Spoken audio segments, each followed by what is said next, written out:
দক্ষিণ কলকাতা ল কলেজে আতঙ্ক বদলে গেল ভরসায়। 2022-এ আতঙ্কিত ভাইস প্রিন্সিপাল তিনি ল কলেজের অনুষ্ঠানে পুলিশ ডাকলেন, আর তারপরে 2024-এ পরামর্শদাতা হয়ে গেল মনোজিৎ মিশ্র, পরামর্শদাতা, এবং তার বিরুদ্ধে তখন 11টা এফআইআর। তা সত্ত্বেও পরামর্শদাতা। দেখুন,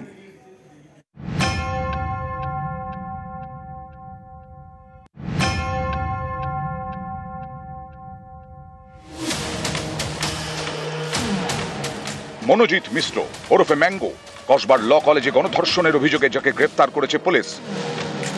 নিউজ 18 বাংলার হাতে আসা নথি অনুযায়ী শুধু এই কলেজের দেওয়ালেই নয়, কলেজের ভাইস প্রিন্সিপালের কর্মকাণ্ডেও এই ম্যাঙ্গোর দাপট স্পষ্ট। 2022-এর 23শে মার্চ এই মনোজিতের নামে কলকাতা পুলিশে নালিশ করেন সাউথ ক্যালকাটা ল কলেজের ভাইস প্রিন্সিপাল নয়না চট্টোপাধ্যায়। মনোজিৎ এবং তাঁর দলবলের বিরুদ্ধে হুমকি দেওয়ার অভিযোগ করেন তিনি। 2.5 বছরের মাথায় উলট পুরাণ। 2024-এর 13ই আগস্ট এই ভাইস প্রিন্সিপালই নোটিশ জারি করে বললেন, কোনো দরকার থাকলে পড়ুয়ারা যোগাযোগ করতে পারেন মনোজিৎ মিশ্রের সঙ্গে। নোটিশে জল করছে মনোজিতের নাম, এখানে তিনি ভরসার পাত্র। নোটিশে নাম, ক্যাম্পাসে দাপট। সে দাপট এমনই স্তরে পৌঁছয় যে ফের নোটিশ জারি করতে হয় ভাইস প্রিন্সিপাল নয়না চট্টোপাধ্যায়কে।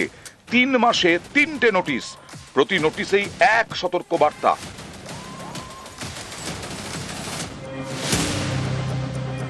বিকেল 3:45 শেষবার বেল বাজানো হবে, বিকেল 4টের মধ্যে কলেজ ক্যাম্পাস ছাড়তে হবে পড়ুয়াদের।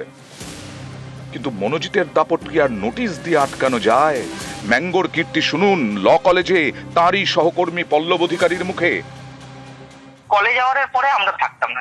মনোজিৎ কি থাকতো? হ্যাঁ, মনোজিৎ থাকতো। এত যে পাওয়ার, সেটা কেন? গভর্নিং বডি থেকে একটা সোজা কথা হচ্ছে, যে ছেলেটা আজকে অ্যারেস্ট হয়, কালকে বেল পেয়ে বেরিয়ে আসে, তাহলে সেখানে আমরা কি বলবো তাকে? তার মানে তার কতটা পাওয়ার আছে আমরা সেখানে বলতে পারবো কিছু? কার কাছে বলবো? আমাদের অথরিটি কার কাছে বলবো আমরা? নিউজ 18 বাংলা।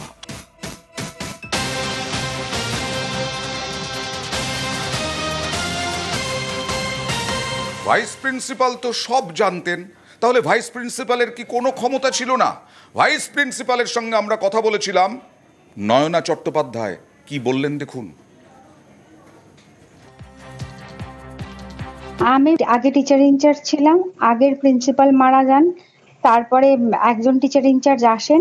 বিভিন্ন সময়ে এখানে ছাত্র গোষ্ঠীদ্বন্দ্ব ছিল এবং দীর্ঘদিন গভর্নিং বডি একই ছিলেন। 11 সাল থেকে অশোক দেব প্রেসিডেন্ট ছিলেন।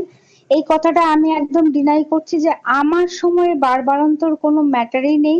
যেভাবে ছাত্রদের প্রোটেক্ট করার গভর্নিং বডির নির্দেশে সেইভাবে নোটিশ হয়েছে, আর যে কমপ্লেন এসছে সেই কমপ্লেনের অ্যাকশন হয়েছে।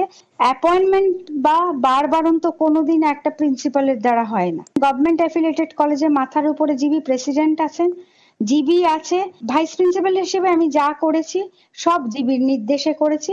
শুধুমাত্র মনোজিৎ মিশ্র নয়, টাইম টু টাইম অনেক কমপ্লেন, এগুলো সমস্ত কিছু যা বিচার করা হয়েছে গভর্নিং বডির রেজলিউশনের থ্রুতে হয়েছে। সরাসরি চলে যাব প্রতিনিধি সোমরাজের কাছে। সোমরাজ, আমি একটু জানতে চাইবো, নিশ্চয়ই ভাইস প্রিন্সিপালের একার দ্বারা হয় না, ভাইস প্রিন্সিপাল দাবি করলেন, গভর্নিং বডিও আছে, কিন্তু নিয়মটা কি আমি একটু জানতে চাই। ভাইস প্রিন্সিপালের কি কোনো ক্ষমতা নেই? গভর্নিং বডিরই সব ক্ষমতা? 1 নম্বর। এর সঙ্গে একটু জুড়তে চাই যে পরিবেশ নষ্ট হচ্ছে, আতঙ্কিত ছাত্রছাত্রীরা, ভাইস প্রিন্সিপালের সেখানে কোনো কিছুই করার নেই।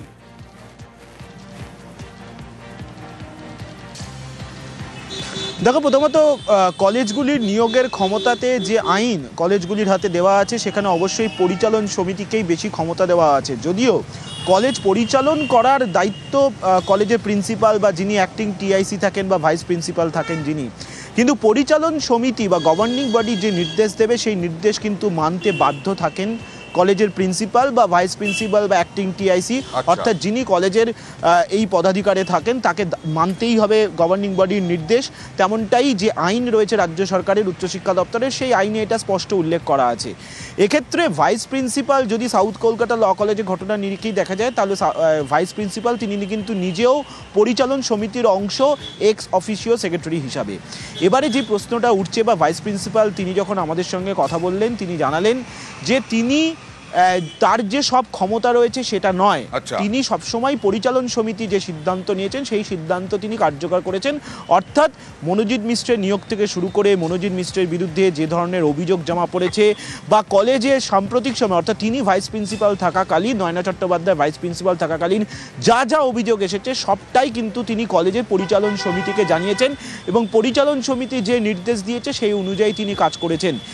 এক্ষেত্রে পরিচালন সমিতির চেয়ারম্যান বা যিনি প্রেসিডেন্ট অশোক দেব তার দিকেই কার্যত তিনি না বলেও পরোক্ষভাবে তার দিকেই তিনি অভিযোগের আঙুল তুলেছেন বলেই অন্তত মনে করা হচ্ছে। তার কারণ তার যে বক্তব্য সেই বক্তব্য থেকে একটা বিষয় স্পষ্ট হয়ে উঠেছে যে পরিচালন সমিতি যেভাবে নির্দেশ দিয়েছে, পরিচালন সমিতি যেভাবে অভিযোগগুলির নিরিখে রেজলিউশন করেছে সেই অনুযায়ী তিনি সেগুলিকে কার্যকরী করেছেন।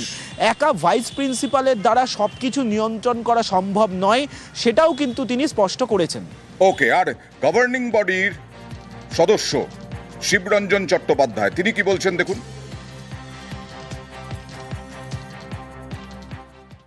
প্রিন্সিপাল নিজেই গভর্নিং বডির অংশ, তিনি গভর্নিং বডির x officio secretary. Governing body যা সিদ্ধান্ত নিয়েছে প্রিন্সিপাল তারই অংশ। সুতরাং প্রিন্সিপাল হন বা আমি গভর্নমেন্ট নমিনি হিসাবে হই, গভর্নিং বডির সিদ্ধান্তের দায়িত্বটা এড়িয়ে যেতে পারি না, অস্বীকার করতে পারি না। এখন সেটা নিয়ে আমরা ওনার সঙ্গে কথা বলবো, কিন্তু গভর্নিং বডির সিদ্ধান্ত উনি সরাসরি ডিসওবে করেছেন বা উনি গভর্নিং বডিতে কোনো ব্যাপার তুলেছেন সেটা জেনে আমরা চুপচাপ রয়েছি কাউকে প্রোটেকশন দেওয়ার জন্য, এ ধরনের কোনো প্রেসিডেন্ট নেই।